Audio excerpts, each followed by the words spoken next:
కొన్ని రోజుల కిందట వచ్చరా పాయరా అన్నట్టుగా ముచ్చట్లన్నీ చక్కర కొట్టినాయి. ఏ ముచ్చట అంటే మంగ్లీ ముచ్చట. 1500-1000 కోట్ల స్కామ్ చేసి నిమ్మలంగా హ్యాపీగా జల్సాలు చేస్తూ ఎంజాయ్ చేస్తూ తిరుగుతున్నాడు. అసలు ముచ్చట లేదు, వార్త లేదు, పట్టించుకున్నోళ్ళు లేడు, జైల్లో పెట్టినోళ్ళు లేడు, అరెస్టులు చేసినోళ్ళు లేడు. దానికి తోడు ఈ బండి భగీరథ ముచ్చట.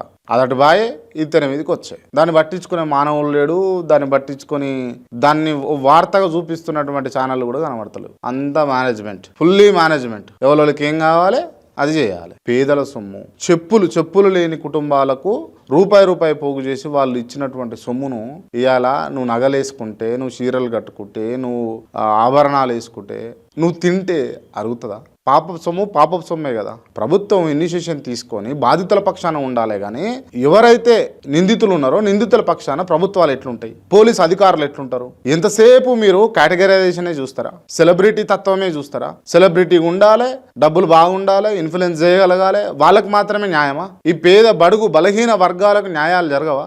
ఏందండి ఇది?